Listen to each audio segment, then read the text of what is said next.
एक बार की बात है, एक छोटे से गांव में एक आदमी रहता था। उसके घर के पास में एक पहाड़ था, जहां पर वो रोज सुबह जाता। उस पहाड़ पर थोड़ी देर के लिए वो बैठता, फिर वापस आ जाता। तो रोज की तरह वो सुबह सुबह जा रहा था। पीछे से उसका छोटा सा बेटा आया। उसने आकर के उसका हाथ पकड़ लिया और कहा कि आज मैं भी आपके साथ चलूंगा। उसने पहले तो उसको थोड़ा सा समझाया और मना किया। कहा कि जो रास्ता है वो बहुत ही छोटा है और चढ़ाई बहुत ज्यादा है, तो तुम मेरे साथ नहीं चल पाओगे। लेकिन फिर जब उस बेटे ने जिद करी तो पिता मान गया। तो दोनों पहाड़ पर चढ़ने लगे। पिता ने बेटे का हाथ कस के पकड़ा हुआ था। लेफ्ट साइड में पहाड़ थे, राइट साइड में खाई थी और रास्ता बहुत ही छोटा था। और वो पहाड़ की चोटी तक पहुंचने ही वाले थे, तभी रास्ते में एक बड़ा सा पत्थर आया। क्योंकि पिता उस रास्ते पर रोज आता था, तो उसको पता था कि वहां पे पत्थर है, तो वो साइड से निकल गया। लेकिन जो बेटा था उसका ध्यान कहीं और था, तो उसका घुटना जा करके उस बड़े से पत्थर पर टकरा गया। तो फिर उस बच्चे के मुंह से एक चीख निकली। और जैसे ही वो चीखा, उसकी आवाज उन पहाड़ों में गूंजने लगी। इससे पहले उस बच्चे ने कभी भी अपनी आवाज की गूंज नहीं सुनी थी, तो उसे समझ नहीं आया कि क्या हो रहा है। वो अंदर से थोड़ा सा घबरा गया।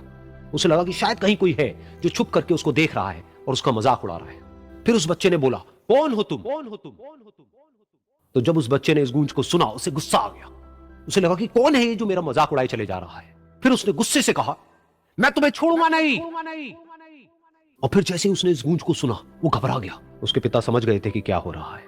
उसने अपने पिता का हाथ कस के पकड़ लिया और उनसे पूछा, कौन है ये जो मुझे इतना तंग कर रहा है? कौन है ये जो मुझे इतना डरा रहा है? तो उसके पिता थोड़ा सा मुस्कुराए और उन्होंने खाई की तरफ देखा और जोर से बोला, मैं तुमसे बहुत प्यार करता हूं। ये सुनकर वो बच्चा हैरान हो गया। उसे समझ नहीं आया कि हो क्या रहा है, कि वही इंसान जो उसका मजाक उड़ा रहा है और उसको तंग कर रहा है, वो उसके पिता को बोल रहा है कि मैं तुमसे बहुत प्यार करता हूं। तो उसके पिता ने अपने बेटे को देखा और वो समझ गए कि उसके मन में क्या चल रहा है। और फिर दोबारा उन्होंने बोला, तुम बहुत अच्छे हो। और ये सुनकर उनका बेटा भी थोड़ा सा मुस्कुराया और पूछा अपने पिता से कि ये क्या हो रहा है। और फिर उसके पिता ने अपने बेटे को समझाया, ये जो आवाज तुम सुन रहे हो ना, ये किसी और की नहीं है, ये तुम्हारी ही आवाज है जो कि पहाड़ों में गूंज रही है और तुम्हें अपनी ही आवाज सुनाई दे रही है। जैसा तुम बोलते हो ठीक वैसा ही तुम्हें सुनाई देता है। अगर तुम गुस्से से कुछ कहोगे तो पलट करके जो आवाज आएगी उसमें भी गुस्सा होगा, लेकिन अगर तुम कुछ अच्छा कहोगे तो वो आवाज भी अच्छी होगी। बिल्कुल इसी तरह से हमारी जिंदगी में भी होता है। जैसा तुम अपने मन में इस जिंदगी के बारे में सोचते हो, ये जिंदगी तुम्हारे लिए बिल्कुल वैसी ही हो जाती है।